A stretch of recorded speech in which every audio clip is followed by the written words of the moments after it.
All right, it's the Casa de Cavazos. I'm Justin Cavazos coming in from Chicago. That's Ada Cavazos Square in South Texas. Also joined by Nathan Cavazos, who is sick last week. We're here trying to be your Tejano connection to reality. Nathan, how are you feeling? What's the news? What's the update? Oh, I'm feeling better. I couldn't even stand up for a couple of days, so that's why I wasn't able to make it, but I listened to the previous pod and I have some follow-up once we get there. Glad to be back. Did we mess some things up real bad? No, just maybe some things you weren't considering in the moment. All right, well, let's talk about them. Do you want to talk about player empowerment? Was that one of the things? Oh, I mean, I was listening to you guys, hearing about the style of play and wokeness, and I was like, well, I mean, fair points, but failing to consider the age group of the fans. We're getting to that point where style of play has changed, and the people that can actually afford to go to the games, that really care about the game, grew up with a style that's completely different than what we have now. So they're starting to get annoyed with all the flopping, the threes, which to me is not really a problem on the threes, but it's a lot of people that don't like when they watch a game and 53s go up, and it's one of those nights where 9 go in. I mean, it's kind of frustrating as a fan to watch a game like that. Yeah, I think like the NBA actually tried to address the flopping a little bit more aggressively, and there was this narrative that after FIBA in the Olympics, like the FIBA style of play was way more physical, and that's kind of what closes the gap between all the international teams in the U.S. when you usually think it's going to be like a U.S. beatdown most of the time. So like there was some talk about making the officiating more physical, more contact focused, but do you think like that hasn't really solved the flopping thing? Not really. I mean, they try to address it, and we hear that there was going to be fines for flopping, but it's one of those things, kind of like the NFL, how this year they had that, I think, illegal shift. That was the focus to start the season. I think the Ravens got called for it, 3 or 4 times in like the first quarter of the opening game, and then slowly as the season went on, like, yeah, they were calling it, but it was less and less and less. And I think the NBA kind of did the same thing. They started enforcing those things, and then with time, they go back to the same thing. It's kind of like where if you pump fake, you're not supposed to lean into a player. Mm-hmm. And I'm starting to see it again. You lean in, you get that foul call. And that's a turnoff for a lot of fans out there still. Yeah, so what do the fans want in this ideal world? In an ideal world, I mean, we'd like to see the skill that we have now, but at the same time, we don't want to see just like open lanes, but what are they open for? Nobody's taking them. You're trying to drive and kick everything. I mean, it gets to a point where you're just watching the same thing over and over again. I watched the Dallas Lakers game last night. I thought it was actually really good, especially because LeBron lost. That's always good for me. But I thought that Dallas had a really good, beautiful game, a lot of movement, trying to make that open three happen. And they have a lot of depth, a lot of young, talented players. And I thought that was a really good game last night. Yeah, that was no Luka, no Kyrie, right?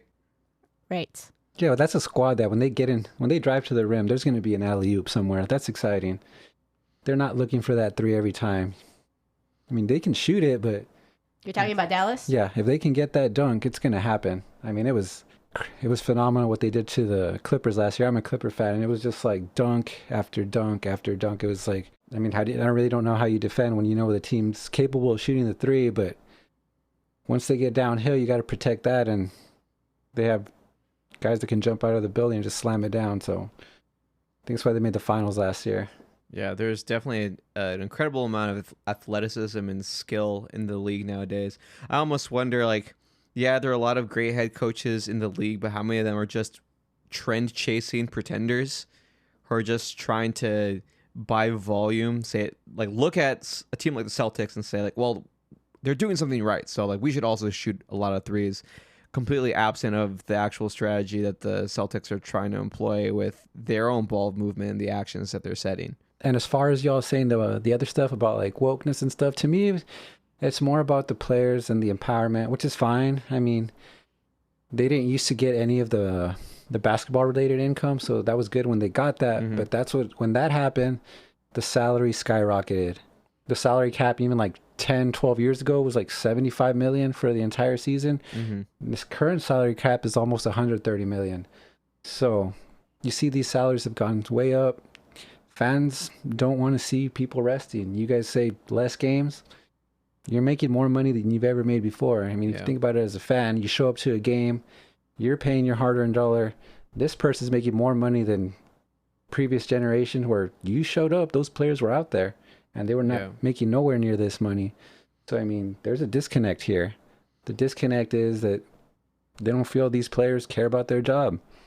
I think that goes back to what we were talking about with the YouTube side of things too. Like you can say that maybe viewership is down for specific games or for some stadium attendance, but overall basketball interest is up, both in the States and internationally, right? Because you can get your fill of it elsewhere, and you can just consume the highlights, and you can just consume the top plays from a player instead of actually interacting with their out-of-touch personality sometimes. Speaking of salary, LeBron last night, making $50 million a year, showed why he doesn't quite meet the value of $50 million. You could see it with their supporting cast. Very thin supporting cast compared to Dallas. And that's why Dallas was able to win that game without their top 3 players. It's the whole like Lakers thing, right? Like the organization has done this thing back to Kobe, probably earlier, where they're like, oh, we want to show other people that we treat our stars well here. So we're gonna pay them whatever they want. But the player can also say, hey, I want to win. So I'm going to go ahead and take a lower salary so we can get better players. Do you think LeBron wants to win anymore? I think at this point, he's just going for every stat possible. Like, if he plays, I mean, even like another year or two, like nobody's ever going to get to that point. And I think that's all he cares about because he's always been about stats. I mean, if he gets a ring, great. To him, at the end of the day, he's just going to say, look at his stats. And, I mean, are you really going to win that argument?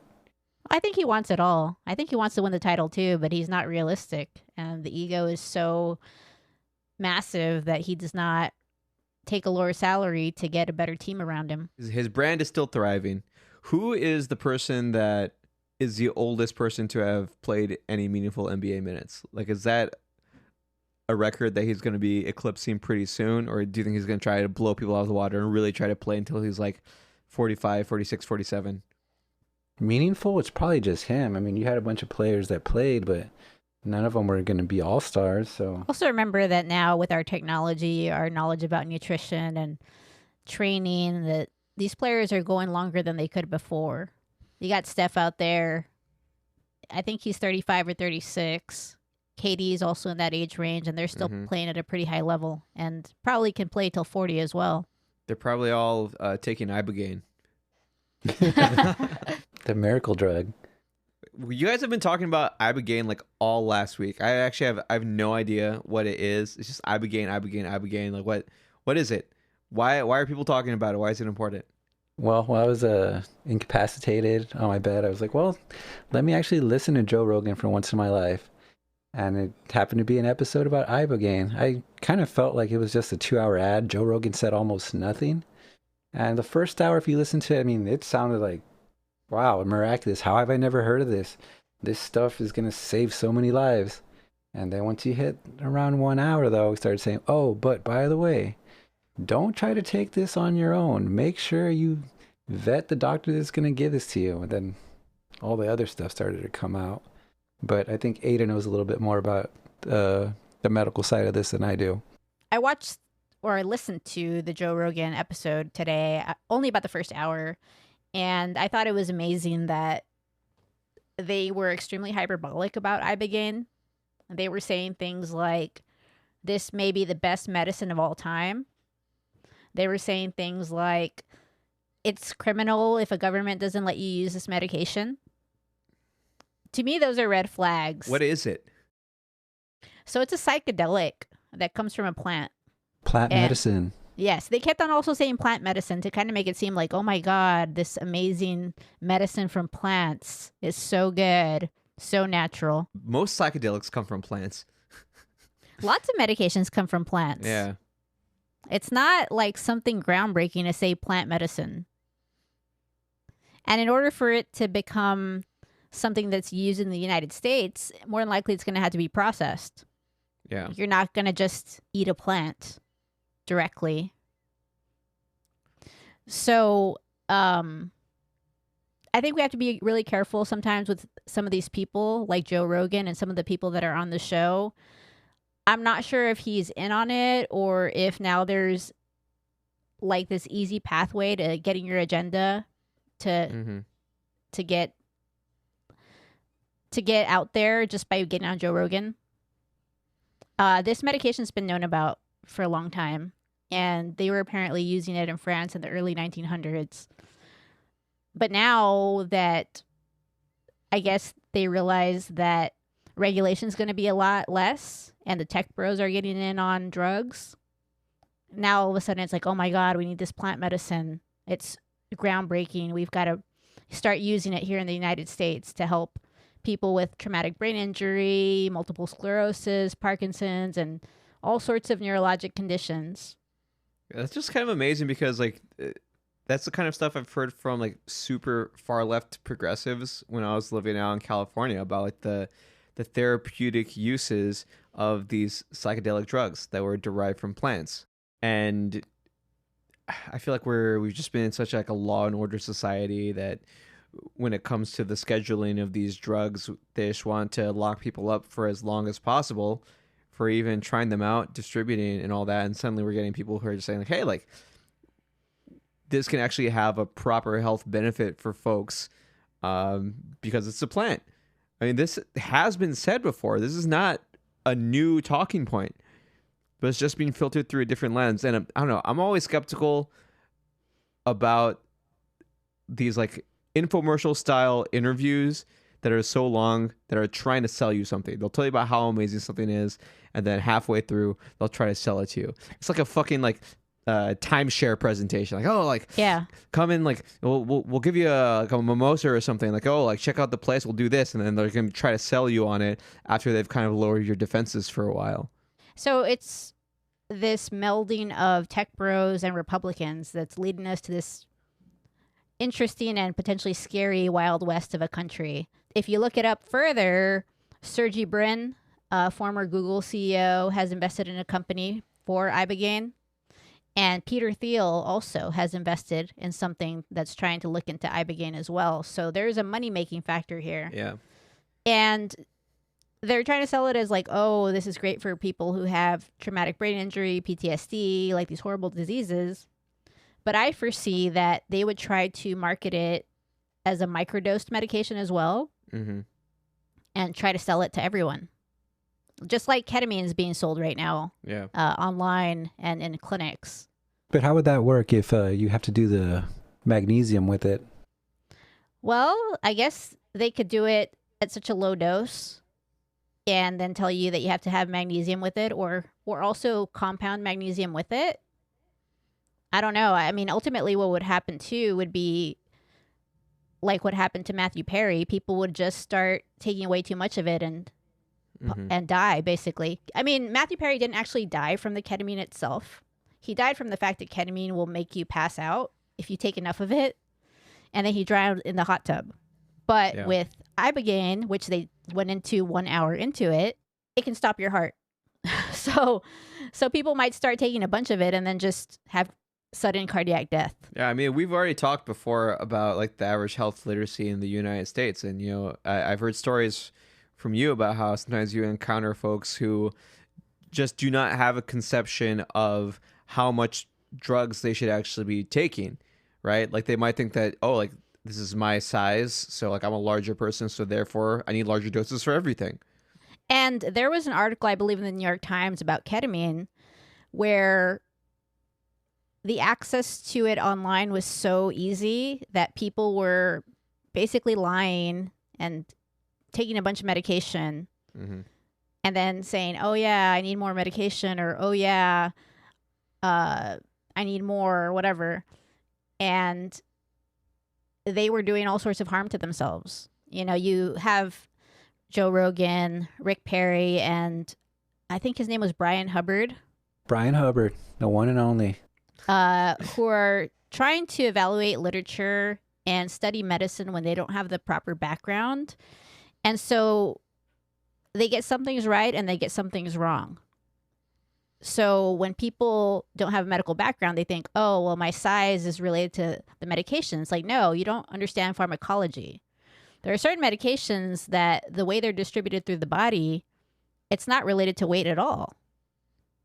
It's related to ideal body weight, for example. So it's interesting what's going to happen to us the next 4 years, because now everyone thinks that they can understand everything without the proper educational background, and that's not true. Like, for example, Rick Perry kept saying things like, I've been studying this, I've studied the studies, and I've talked to the people, and this is very clear. Yet, if you look at one of the studies that they referenced, it was a 30-person study. That's an extremely small study in medicine. Not only that, there was no control group. So you have no idea if there was a placebo effect. They also misinterpreted some information in the study, like saying, oh, they were completely better. And the study didn't quite say that. So we have to be really careful the next 4 years, because we're going to have this wild west of people like Rick Perry, people like RFK, Callie Means. Callie Means is Casey Means' brother, who has no medical background, but acts like he's a doctor like Casey Means as well. I find it so interesting. This is where my brain is kind of struggling with this whole thing. A lot of what RFK platforms on is about making America healthy again, and that a lot of that includes like healthy living, right? But a lot of what he's proposing would involve a lot more regulation, which is something that conservative administrations and conservative politicians tend to be against to begin with, right? I mean, I was looking up how many chemicals and additives are used in European food, for example. Like in the EU, I think it's about like 338 chemicals that are used in European food. Do you know how many chemicals and additives are allowed in food in the US? A lot more. I don't know the number. Over 10,000. There are over 10,000 chemicals and additives that are allowed in food in the US. And a lot of that is just not super regulated. You know, the FDA has certain guidelines that companies can voluntarily take for some things that are banned in Europe. But even then, some of the studies that they do to get this kind of approval are conducted by the companies. The companies are like, yeah, it's fine. It's fine in my product. It's fine in my bread or my like baby formula or whatever they're putting out there. But what they're already saying is that they're going to pick and choose. They're going to increase regulation on some things and decrease regulation on others. For example, on the Ibogaine, they were talking about how, oh yes, thank God that RFK's in there and Dr. Oz is in there, so we can finally start studying this medication and finally get it off Schedule 1, because this is so miraculous. Like I said, it's criminal if we can't use this medication. So they're hoping for deregulation for Ibogaine and other things. Did you even get to the part of the interview where Brian Hubbard said how he found out about Ibogaine? I think I heard a little bit about it, but that's where I think I stopped. What did he say? He was the chairman and executive director of the Kentucky Opioid Abatement Advisory Commission at that point. Apparently he didn't like all the opioids that were being prescribed in Kentucky, so he was looking for a solution, and he reached out to somebody he knew asking about psychedelics. And person told him to talk to this other person, which, if I remember correctly, was like an author, might have been teaching English as a second language in another country. And in that country, I don't know if it was Colombia or not, you can get meds, like whatever meds you want. You can go to any pharmacy, ask for as many of whatever meds you want, as per Brian Hubbard.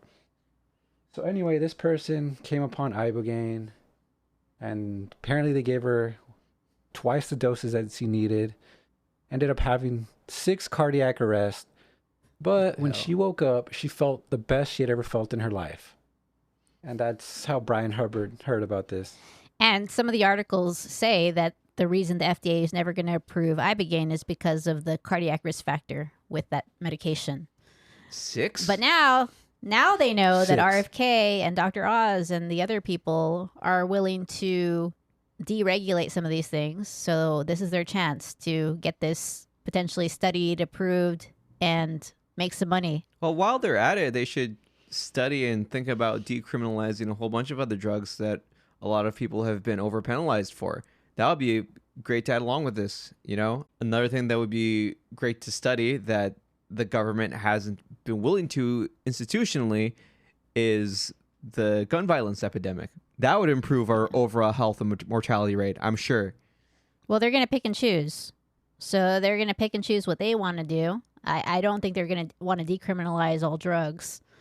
But they're going to pick and choose the drugs that they want to decriminalize, the ones that the tech bros probably like. So maybe like LSD and MDMA. Ayahuasca, like Aaron Rodgers. Some of those things, yeah. But also remember that we're not going to get anywhere with guns for maybe 20 plus years because of the conservative Supreme Court. You can try to pass an executive action. You can start bills in Congress. You can pass bills in Congress. But our conservative Supreme Court is not going to let any significant gun control happen in this country, which is terrible. Well, if you're going to move off Ibogaine, I got one more thing to say about that podcast. Don't you find it kind of ironic that they were saying that Big Pharma would never allow Ibogaine, but they're not telling people that the treatment to get Ibogaine is going to be very expensive. It's not just a pill you can take. It has to be administered by doctors. You have to be monitored. Currently, to get it done correctly, even in Mexico, the lowest price is about $7,500. Jesus Christ. But, I mean, they think Big Pharma is going to be so against this. That reminded me of something that Hubbard said in the podcast in the first hour. He said, oh, it can only be administered when there's an interventional cardiologist available. That already shows you he doesn't know anything about medicine. You don't need an interventional cardiologist to deal with cardiac arrest, torsades. You need an ER doc or an anesthesiologist or a critical care doc. You don't need an interventional cardiologist, the type that puts stents in people's hearts. Yeah, I also don't think an interventional cardiologist would want to be there when they're actually spending time saving people's lives. Oh, well, maybe they'd be willing to be there for $1,000 an hour. Yeah, because that treatment would probably cost $30,000, $40,000 in the U.S., not $7,500. I don't know. Would you rather spend $7,500 on Ibogaine or like some crazy piece of tech that was like at CES this year, like a robot or something? I don't know. CES has always been this kind of thing where there's not only announcements for new products that are coming out in the new year, but a lot of like really cool concepts that might not even make it to market, but some of them have. Have you all been keeping up with what's been going on there? Anything's exciting you? Not me. I think I was most excited by like the smaller products. Like one of them was a spoon that somehow tricks your brain into or tricks your tongue into thinking that your food is saltier than it is. What? Yes, so that way like you can be healthier, low sodium diet, and the food tastes better. Does it use like an electrical charge to do that? Yes. I didn't really look into it, but it looked pretty cool to me. And then there was another thing, like a little cat that you can put on the edge of your mug, so it kind of blows on your hot coffee. I feel like that kind of thing's cool been too. around for a while. Maybe maybe it has been. I've seen that as like a little party favor type thing that you can get for someone, but I imagine it's like powered by AI or something so that it can use deep learning to let you know when the perfect temperature or has arrived for the cup. There's also foldable TV. I thought that looked pretty cool too. What would be the purpose of a foldable TV? Like how would you use that in your daily life? I'm not sure. Carry it in your back pocket? I mean, it was pretty massive, so it would fit in a pocket. Your big back pocket. I guess like if you're like an RV person and you have a camper with limited space, that could be useful, I guess. I don't know. Honestly, like some of the things aren't that much of an upgrade. Like our technology is so good that it's hard to really be awed by some of the things anymore. I think there was a microwave that had a screen on it, and I'm like, why do I need that? Like, let's just put something on it because it's a feature that we want to deliver to people. I think sometimes these manufacturers they have a feature or something that they've developed over time that's not one of the sexier features that did cost a lot of money to develop. Maybe the microwave is actually more efficient. It heats things a lot better, has like some smart sensing technology or whatever. But in order to communicate that value to a consumer, they might do something like put a touchscreen on it. Yeah, so it looked like the whole face had a screen and it could show you recipes and things, but In the I wasn't microwave? particularly interested. Yeah. Like almost like it was like dual purpose. Like, well, this microwave is just sitting there. Why don't we make it a screen? Who would buy that? I don't know. I don't know. So some of those things I feel like they don't inspire me. I think it's hard when our technology, like I said, has advanced so much. Like, for example, when I got my first iPhone, it was like awe-inspiring. But now I get a new iPhone, it's like, it's a little bit better. There was also like a Roomba or a Roomba type device that could also pick up things. Like an arm would come out and pick up your sock. So I wasn't sure if I really wanted that because it also seemed like the arm or the hand, sorry, was very strong. And I feel like it might crush some things. But it was Like good what? for a sock. Like, I don't know. Maybe if you had like a glass item on the floor or even a cord, it might crimp it. It seemed like it was pretty strong. What kinds of things are left on the floor in your house that you would be afraid of it destroying? What about like a dog poop? That would be terrible. I mean, there were issues before with Roombas just like spreading dog shit all over the house, but it would be worse because it would be actively trying to grab it. I guess it would be better because then it wouldn't be spreading. It would just grab it and squeeze it really hard. Yeah, squeeze it really hard and then it puts it in a bin. So then you get home and you get like a little bin full of socks, poop, broken glass, crimped cords. I didn't feel like it was really necessary personally. That's the future that I think none of us wants to live in. There was like a big showcase for NVIDIA's new graphics cards. Their GPUs are approaching their 50 series, which promises like a lot more graphical processing. And my God, they're expensive. Like you're looking at $2,000 for a graphics card that you still need a whole computer to run. It's out of reach for a lot of consumers who want to play video games at a high level. There are diminishing returns at a certain point, but those GPUs are often aimed at professionals who do heavy video work. It's aimed at people who want to do AI processing because those GPUs tend to be pretty good for AI processing, and for all the people who are mining crypto. And with the current administration that's coming into the States, I think there's going to be a lot more crypto mining too. So I wouldn't be surprised if those cards come up at even more of a premium. Yeah, the crypto thing is going to be huge. That's going to be part of the deregulation. Although I did listen to a podcast that talked about people are going to make money, but a lot of people are also going to lose a lot of money. So be careful with the crypto in this next administration. I'd say just stick with Bitcoin or Ether and don't go for any other random coins out there. Do you have any coin right now? I have Ether and I have a little bit of Bitcoin. How's the ride been ever since getting it? Has it been exhilarating, frustrating, scary? It's been frustrating. It would have been better to just invest in Apple. Instead, I've, for the most part, just been trying to break even on the Ether. The Bitcoin's up, but we only have a small amount of Bitcoin right now. But yeah, it really wasn't worth it unless this administration makes it go up, which it likely will. But have to be careful with crypto in general. I mean, it really doesn't have true value backing it up. Maybe we'll go back to the barter economy someday.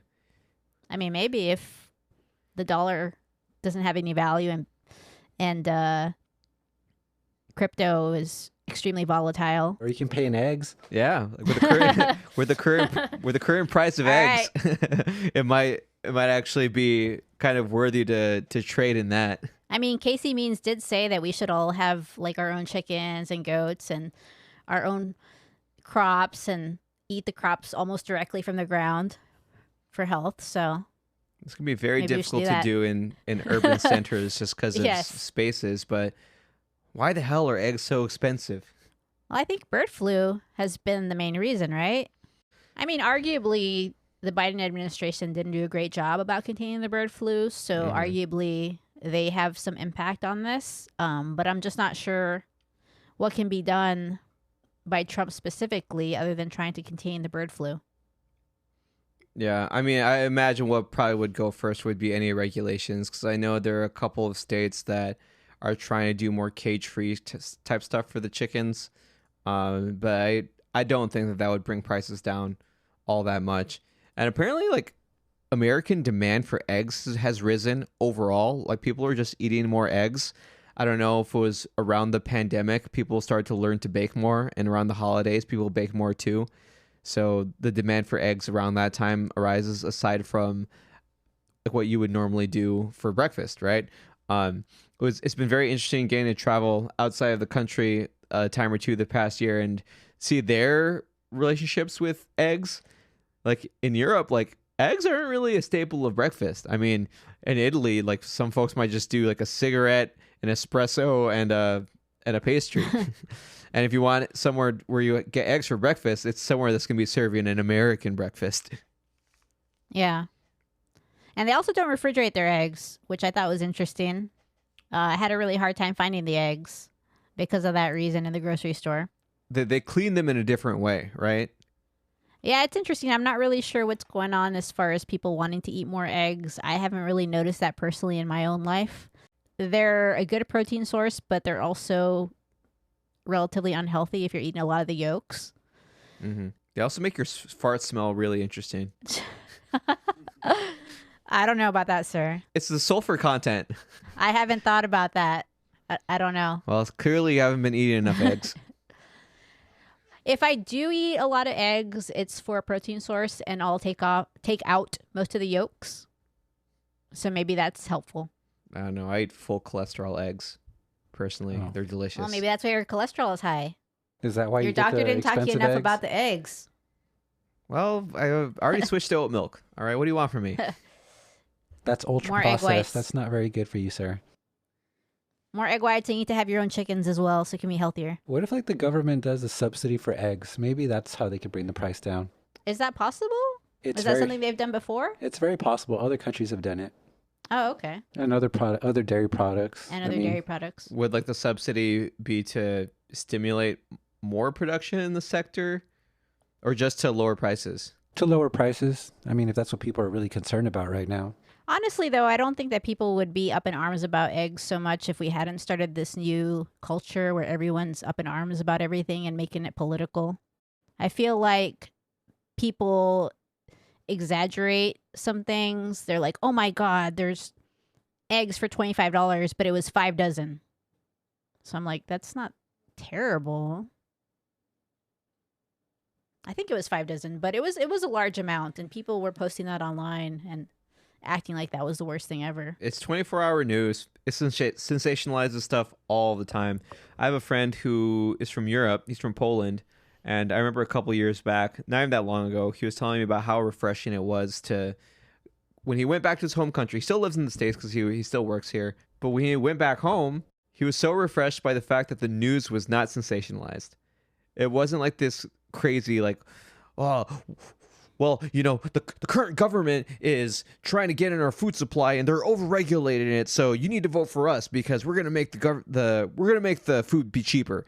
And no, it wasn't like that. It was just like, well, we have journalistic standards, and sure, you know, there are still agendas that their medias can have, but at the same time, like, I don't know, like it pays to create an outrage cycle, to keep people watching your platform as much as possible. Like, we got this like 24-hour news cycle that is hideous.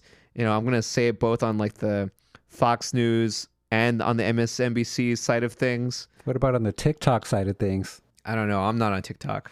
I know some people who are, and every time they speak to me about it, it makes me not want to be on TikTok. Everyone that I know, it's like smoking. It's like smoking. Everyone that I know who's on TikTok, when I ask them about their experience on TikTok, they mention their addiction and that they're ashamed of it and they can't stop. I don't know why I know I shouldn't be on it. I shouldn't be on it for that long. Yeah, I don't know. I mean, I think it's a complex issue. I'm not sure why it became what it is. But I do think that people are going insane in some way with all the conspiracy theories and the sensationalism. Even if you look at that Cybertruck guy, the guy that shot himself in the Cybertruck in Vegas. Yeah. If you look at his little note, he starts talking about how all the Democrats need to be purged. And that just sounds like you've been listening to Fox News and Newsmax. And Elon Musk. Yeah, way too much. Like, the discourse in this society has gotten really weird now. Like, it's become dangerous. It's hard for me to really articulate it well, I guess, because it's very complex. But I think that in order for one side to win, they've gone way too far. They've gone way too far with what they've created, and they're actually harming people now, mentally, and other people as well being harmed. Yeah, and from the company's side of things too, like I don't think there's that much care about the social responsibility of the harm that can be done on these platforms. I'm definitely one for getting rid of the algorithmic feed type. I think it's evil in a lot of ways, and it's only meant to keep people on platforms just so that more advertising can be put in front of their eyes. I think people really should look at all the sources, and they need to start watching CNN and watching ABC. If they're only watching Fox News or Newsmax, they really aren't getting the whole picture. If you compare both of them, like CNN versus Fox, there is a difference. And I don't think that CNN is making people crazy, but I do think that Fox is. There are definitely a series of biases, right, that any news organization can have. And you've seen it with stakeholders that have purchased some of these companies. Like sometimes when folks at the Washington Post are critical of Jeff Bezos, they might not work for the WAPO for much longer after that. I can't believe you guys are actually talking about all these other news sources, because from what I've seen online, the only actual credible news source is X now. Get off X. Get off X. It's poison. Get off TikTok. It's poison. Yeah. Are you sure? I mean, did you know about all the gang rapes without Elon Musk and X in England? No, I did not. Yeah. What are the folks in England saying about that situation? There's a lot of finger pointing, and it's kind of hard to tell. I mean, once you go down that rabbit hole on X, you kind of feel like, maybe this was hidden.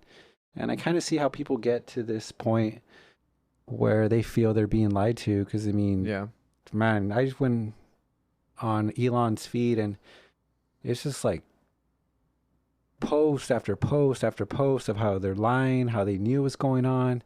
Even went as far as publishing, was it one of the court records?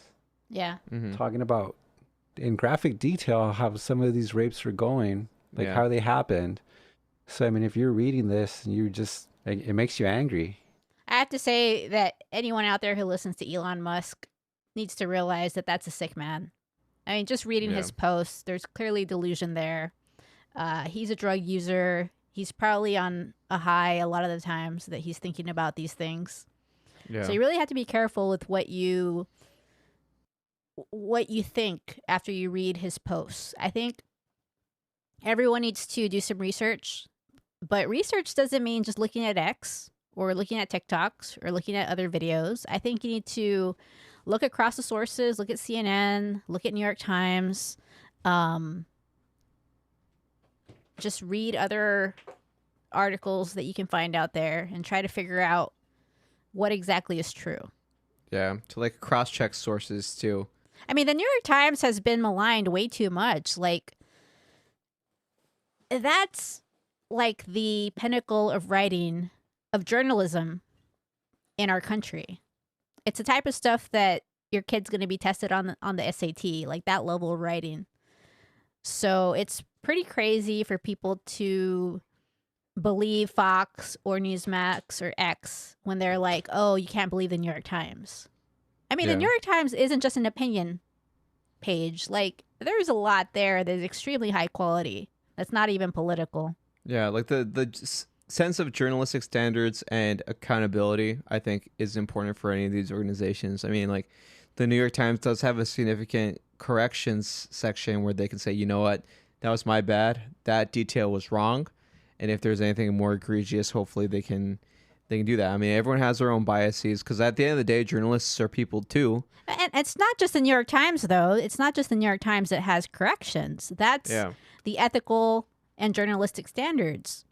Now, people are saying that these publications are fake and not credible, yet they do have ethical and journalistic standards, as opposed to Joe Rogan, who doesn't appear to have any standards, as opposed to Tucker Carlson, who doesn't appear to have any standards, as opposed to Fox, who literally has admitted that a lot of things they say are just entertainment. Like, they know that they're lying, but they need to make the audience happy. Well, not necessarily happy, engaged. A lot of times these organizations are making their audiences angry. Well, remember the whole Dominion case? Mm-hmm. Remember how they internally were saying that they knew that the election wasn't rigged. Yeah. But that they had to say it because their audience was unhappy if they didn't say that the election was rigged. I mean, that's bonkers. Like, how do people not understand that? Like, how are we in a situation where like 60 to 70% of Republicans still think that the 2020 election was rigged? And people down here put up flags like Trump 2024, make votes count again. Like, come on, dude. Like, that was not rigged. Or Joe Rogan, after the election, he was like, elections work. Who knew? That guy is a freaking moron. And I can't believe that people and Latinos are getting duped by that guy. I don't know. Sometimes he just seems like a bud. Sometimes he just seems like a guy. And that kind of helps, you know? Yeah, it does. But at the same time, like, we used to live in a world where you had a bud and you knew who was an idiot. And you're like, okay, well, I know that guy's an idiot. Like, you know, I'll take it with a grain of salt. And now people act like he's some kind of authority we can't even properly research. I'm not even sure if he reads books. I mean, maybe he does. I haven't listened to enough podcasts. But the Ibogaine thing was pretty eye-opening. Like, he's not really a heavyweight academically. Well, he wasn't very engaged in that pod anyway. You said it was pretty much an infomercial. He just sat there. He did present some anecdotes like, oh, I know these people that it saved their lives or something like that. Anecdotal evidence does not science make. Well, and it all goes back to, like, ivermectin, for example. Mm-hmm. This is the same kind of stuff. Like, trying to say, oh, well, this is the greatest med. Like, you're not letting us use it. It's the same kind of stuff. It's all like a parallel with all these things. I think there is a craving for questioning things that people have. There is a curiosity that people have, and I think he tends to sate it for folks in a way where he does question a lot of things. He has this kind of open skepticism. He brings in a lot of high-profile people onto his channel that can offer them different perspectives, right? Like, you can have, like, Neil deGrasse Tyson on there. You can have, like some pretty powerful, like, journalists and well-known comedians on there, too, and people engage with that, right? And I do think having something like a curiosity and a healthy skepticism is important, but knowing that skepticism has to be healthy. Like, it has to go both ways. You can't just be skeptical of what one person tells you to be skeptical of, and you only hear, like, one narrative, right? I don't know if you've ever had a nemesis or someone in your life who will, like, go and talk shit about you, right? To a specific group of people, but that group of people doesn't know you, right? Right. And then when they meet you, they're like, oh, wait a minute, like, they weren't so bad after all. Yeah. I feel like it's the same kind of thing. Yeah, the key there is healthy skepticism. I think people have gone way beyond that. Now they think that everything is some kind of deep state, some kind of conspiracy. It's not. Like, stop thinking that. It's like, you'd be happier in your life if you would, like, not think everything's a conspiracy, because it's not. Yeah. Like, the whole thing of thinking that all the doctors are in on some conspiracy, the whole government's in on some conspiracy, all the Democrats are evil and it's a conspiracy. That's not happening. I think the real conspiracy is that Republicans and now the tech bros are going to say whatever they need to say so they can control the country and do what they want to do. And we're all along for the ride, and it might not be good for a lot of us, especially if you're lower income or middle class, even upper middle. It's probably not going to be good for you. for the tech bros and the Republicans to do what they really want to do. I mean, you've got Latinos who are like anti-DEI. It's like, do you know that that kind of includes Latinos? Yeah. I mean, affirmative action has been struck down by the Supreme Court. And now you're getting Latinos to be anti-education and anti-New York Times and anti-reading. Who's that going to hurt? That's going to hurt the poor Latinos. They're going to struggle to become doctors, lawyers, engineers. And I think Elon and Vivek kind of showed their cards recently. Like, oh, well, actually, you should be reading. Actually, you should be the valedictorian. Well, that's interesting because you kind of told the people that they shouldn't care about all that. Yeah, that anyone who does that or cares about education or cares about specific kinds of journalism or writing are elites, and they don't care about you. And, you know, some of them don't. Sure. But, you know, there's a lot of people who gain a certain amount of expertise either because it's something that they're really curious about or because they have a bigger goal, you know, to help people. Like a lot of people who go into medicine, you know, like some people who start some of these companies that are really doing good work, nonprofits, people that do outreach or have like huge causes for, you know, the mental health crisis or the opioid crisis. Like those people often came from this well-educated background, and they did it because they fucking care. Yeah. But now you're telling Latinos and other people that they shouldn't care about education. So what's going to happen? That's how you control the masses. Exactly. But Latinos are like, oh my God, DEI is horrible. Education's horrible. Like, do you not understand what's going to happen, dude? That's actually hurting you and your kids. Yeah. I mean, a parent that reads the New York Times, The Atlantic, just imagine the words that they're using around their kids. Just imagine what they're teaching their kids. Just imagine the type of editing they're able to provide for their kids when their kids needing help on an essay. Like, you're hurting your kids if you are actively shunning elite writing. Yeah, I think folks too in South Texas might not realize like how they are a minority, right? I mean, in most of we're a majority here. Yeah, like even like Laredo, it's the least diverse city in the U.S. because it's like over 90% Hispanic, right? Yeah.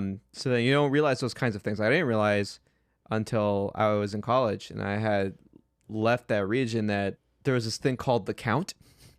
It's not something that you explicitly say, but you learn about that other people of color do in primarily white spaces, where like you kind of enter a room and you're like, oh, wait, I'm the only person here who's not white.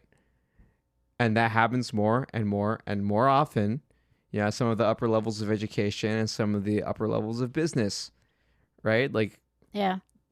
the whole reason for having any kind of DEI initiative is to get more people like you in the door, right? So that you can provide your perspective and challenge those narratives, and sometimes realize that, oh, like this person isn't actually like that smart or special. They're just, I don't know, like they're just rich. They had a parent who gave them all those opportunities. Yeah, and a lot of us in South Texas didn't have the advantages that these people have. Like, yeah, like our parents bought us an encyclopedia and books, but we didn't know like that we need to study for the PSAT. Yeah. We didn't know how to study for the AP exams or the SAT. You know, I just checked out a book for the SAT or for the ACT. I didn't take the SAT, and that was my studying. Like, I didn't know that people were prepping for these things for years. Yeah, I mean, same thing for the performing arts too. You know, like where there's this narrative sometimes around poor communities, like, oh, like it's really like talent that people have. It's this thing that God gave them, and then you hear that the person who sounded really great, they had lessons for many years, right? And then when we have that realization, we can't afford them. Well, and I think too, when you live in South Texas and it's about 95% Hispanic, you don't really feel racism either. And I think not having experienced racism can impact you in a certain way that maybe is in a negative way because you don't really understand. You're not really empathetic maybe about racism. Like, I felt racism when I went to another school district for 6 weeks. This was in Central Texas, but in this particular school, Hispanics were not 95% of the population. Yeah. And I remember going into my physics class, and the teacher's like, "Why are you here? Are you sure you're in the right class? Like, just because I'm Mexican." Yeah. Like, that's the kind of thing that people don't really understand if they spend their whole lives down here. Yep. And then that actually in turn makes them racist. They don't even realize that they're being racist because they haven't been around people who are Black, Asian, or like some other race.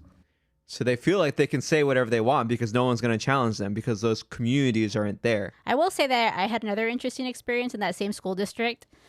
In my English class, I turned in a few essays, and the teacher pulled me aside. She's like, "Do all the kids down there write like this?" I'm like, "No." I'm like the example. She's like, "Oh, thank God."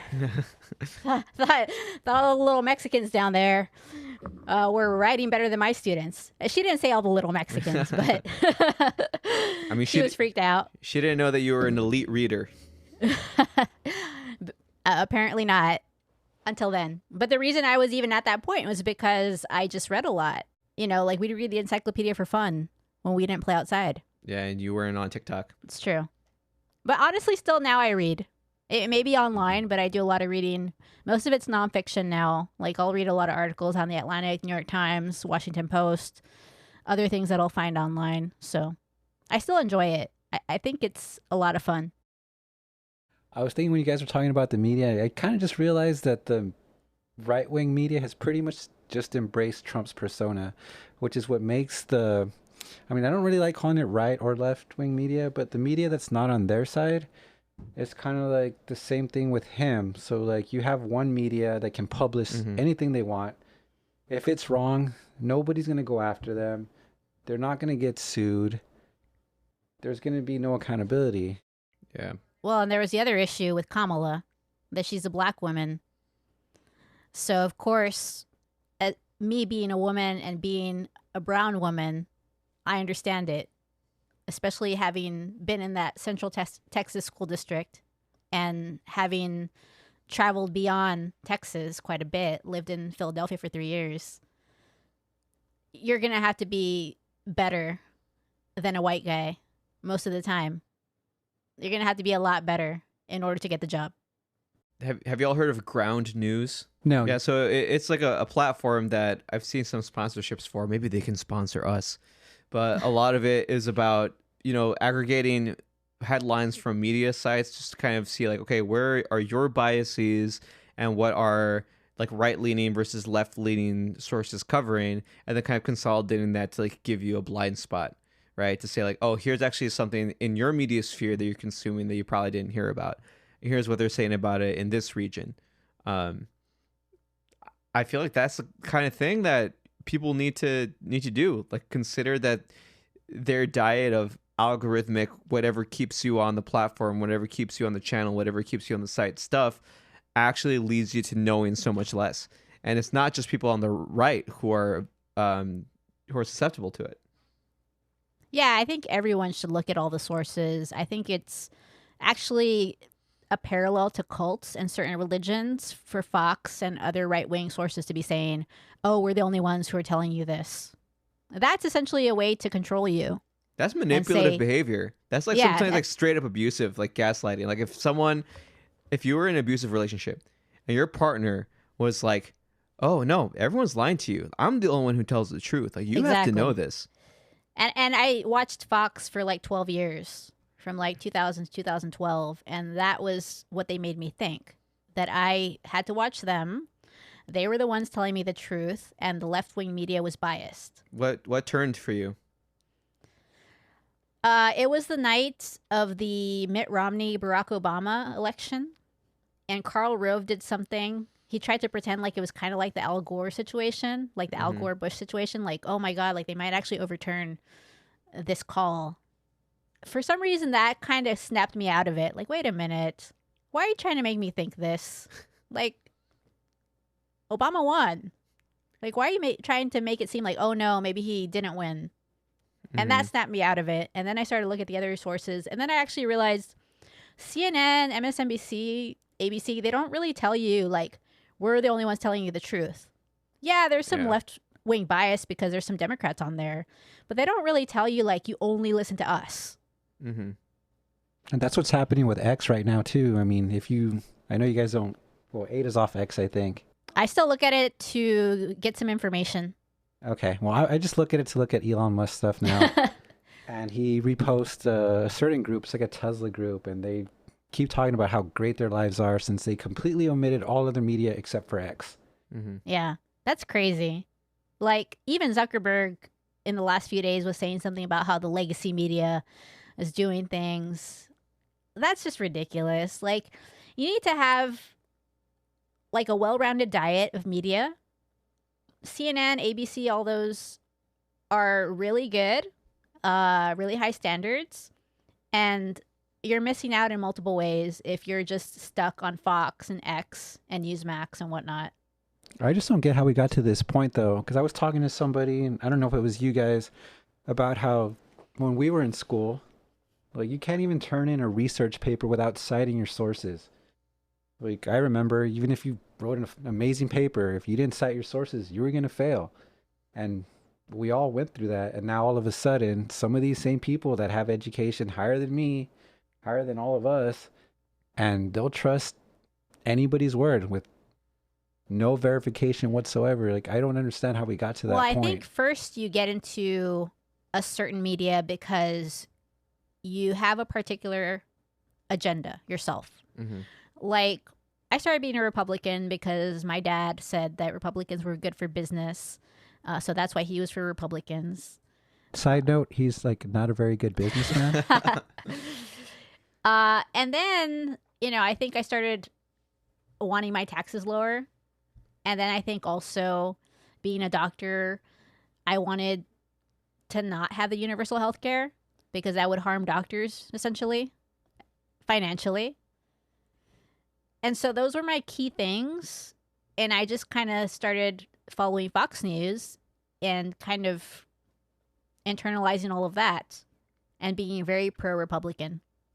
Wow, the elite reader was duped by Fox News. Damn. I was only One duped for a demerit. certain period of time. So And it was honestly, 12 years. honestly, they were not as crazy at that time. Like, there were people there, like Bill Kristol, who now is actually out of Fox News and actually is pretty much going for Democrats. That was the beginning of the relationship when she was still defending them. But honestly, when I shook out of that, like, I started not caring as much about like things that were just about me. Mm-hmm. I'm now for universal health care, even though, like, obviously I'd make less money. Yeah. I just feel like the system is so broken. It's broken in terms of even harming the doctors. Mm-hmm. Like, a very pro-business, like, burn the doctor to the ground, essentially, like, work them to death. And then the patients are having horrible care, barely any time spent with them. It's bad for everyone. So at this point, Yeah. I don't care about the money. I think universal health care is the way to go. Yeah. Thanks, Luigi. Well, I'm not pro shooting Luigi, or sorry, I'm not pro You're not pro murdering Luigi? murdering of the CEO. I think that insurance is a symptom of a broken healthcare system. So it's not helpful to go after the insurance company or the insurance company CEO. I think you've got to go to Congress and say, hey, get rid of the insurance companies or create some better system where they can't profit off of us like that. Oh, that just reminded me exactly what Vance Jones had said. He had I think said... it's Van Jones. It's Van? Van. Okay, if it's Van thought it Jones... was Vance. Sorry. Is it Vance? Well, I mean, it could be... I mean, Van can be sure for Vance. Yeah. What he had actually said, and it was really cool when he said it, was that Donald gets to be lawless and Kamala has to be flawless. And that's exactly how I feel about both sides of the media right now. Yeah, that's true. But then on top of that, like I said, brown woman. That made it even worse. I feel like we're just like so past beyond the point of fixing the healthcare system that the only thing that we can do is get rid of insurance. Just completely get rid of insurance. Yeah. Like at all. I mean, you can look at the other countries. Like Germany apparently has a really good model that we could potentially follow, where most people have like a government insurance that they pay into, but there are like some private policies you can get if you make too much money. Mm-hmm. So maybe something like that could work. But also, interestingly, what I found about Germany and a couple other countries is they limit the cost to the patient. So they're not going to have like a $20,000 deductible. Yeah. Like their deductible for the year will maybe be like $400. Yeah. And they also control the prices. So what would no insurance look like? No insurance? What do you mean by no insurance? Well, Justin said, just do away with insurance. Oh, you mean no insurance companies? Correct. I mean, that would obviously be like Medicare for all. Yeah, that would mean like any taxes that we would pay towards these kinds of programs or any subsidies the government would provide would go to the hospitals. And maybe we'd still have a deductible or a certain amount of copay, but we wouldn't have to deal with this whole infrastructure of the healthcare system. I'm just so curious, like if anyone has done some kind of study, like how much money is just getting funneled into the insurance companies? Like how much money is just going to the pit and into the pocket of these CEOs for these insurance companies when we say like, oh, like where's the money going to come from to pay for all of this, like this free healthcare? From Bitcoin. Right? Like I don't have the numbers, but they are making a ton of money and it's many billions of dollars. And we're not getting the product. Like our healthcare is not good. Doctors have to see patients as quickly as possible. Doctor practices, ERs are understaffed. Patients get very little time with their doctor. Patients have to wait 2 months sometimes to see their doctor. Yeah. Just not a good system. Like we definitely are paying a lot for what we get, and we're not getting a lot. Yeah. On But top isn't that of like just insurance? go ahead. Isn't that insurance for like anything though? I mean, if nothing happens, that money is just theirs. Like, It sucks. you know what I mean? Like every insurance company. Yeah, but at least for the car, I have like $1,000 deductible, not $20,000. Yeah, but I'm saying like it's the same thing. Like insurance is insurance. Like if nothing happens, you don't file a claim. Right. Like that money is still theirs. So I mean, Well, that's also the problem with having done away with the mandate, because Mhm. the way the mandate was going to work is it works like any other insurance. You need those people that don't really make claims to pay into the system. So you need those younger, healthier people paying in, but without the mandate, you got rid of a lot of that. Yeah. So that made premiums higher. It was something. It was a step in a direction. But then the mandate was overturned because of Trump, I think. So in countries like Germany, there is a mandate that you have to pay into the statutory insurance if you make under a certain amount. Mm-hmm. And I was reading about it, and it's very rare for someone to not have insurance. Like, it'd have to be a situation where they, I guess, are a freelancer or something, and they're not paying their premiums. Yeah. It's mind-blowing to me that private insurance companies are publicly owned entities with stocks that you can actually buy. Yeah. Investors that are expecting not only a return on their investment, but massive growths in profits. That's the- America. Yeah, and the only way to get those massive growths is to cut corners in healthcare. Yeah. It's crazy. That's what you get with capitalism. But then on the flip side, if you try to say, hey, we need universal health care, we need to do some things to make our country better, it's like, oh my God, you're a communist, we're going to be eating garbage. yeah, where's the money going to come from? Hey, we are already eating garbage, okay? with the ultra processed foods? Yeah. Yeah, but we'll have Ibogaine, so we'll be okay. Yeah, we'll perceive a different reality than the one that we're currently living in. Yeah, it's a mess. I mean, I think a lot's going to have to change, but it's possible. I think step one is we need to become healthier as a country, but I don't think that this whole push for MAHA or MAHA, whatever, is really going to do it. I think we got to start at the root. I think we got to start teaching our kids how to eat healthier in school. We got to implement more physical education in school. Yeah. Or at least like And- physical education that isn't a joke. I remember when I was in high school, like PE was often just a time to sit around. If Yeah. the coach felt like it, one of the days during your semester, maybe you would like walk around the track, but that was it. Yeah. My middle school PE teacher was good. He actually made you exercise, but in high school, like I wouldn't be surprised if that coach wasn't alive anymore because he did not look great. Hey, look him up right now. But I don't even remember his name. And also, I think we need to start working on our cities becoming more walkable. I think the lack of walkability is a big factor in our lack of health. If you look at Europe, I went for the first time this past summer. People are drinking, people are smoking. I feel like they smoke a lot, actually. A lot. But they're healthier, and that is likely due to the fact that they can walk for the most part. Very good public transportation system. And also the fact that they have health care. So they're able to see primary care doctors regularly and get the care they need regularly rather than having to think about the debt they're going to get because they have a $9,000 or $20,000 deductible for something. Yeah. Meanwhile, in places like Texas and a lot of jurisdictions, the decision to have a sidewalk in your community is up to the individual property owner. There's some people who are like, fuck you, I'm going to have as much lawn as possible. I'm not going to put a sidewalk on here. I remember like your old house was one of the only spots that had a sidewalk on your block. So that as soon as your property line ended, it was just grass. Yeah. Well, I didn't have anything to do with that because I bought the house already built. So I can't take credit for that sidewalk. But yeah, like there's an issue with a lot of places that aren't really walkable, that don't promote walking and exercise. And that's a big issue with our health in America. Yeah, but you can sit on TikTok all day and consume. I mean, we drive way too much.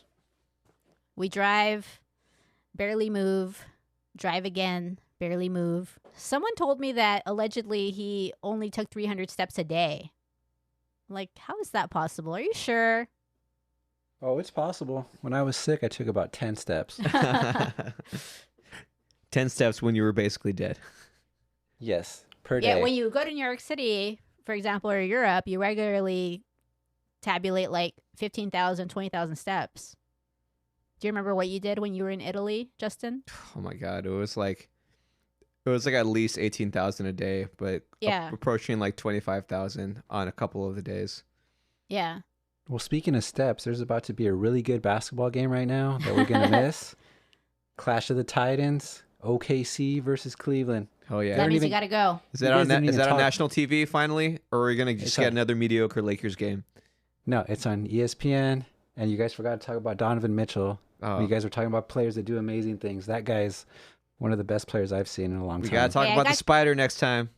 Hey, I got 2 Donovan Mitchell Prism cards. So I did save that them. guy's, especially in the playoffs, it's just ridiculous. Yeah, I love that guy.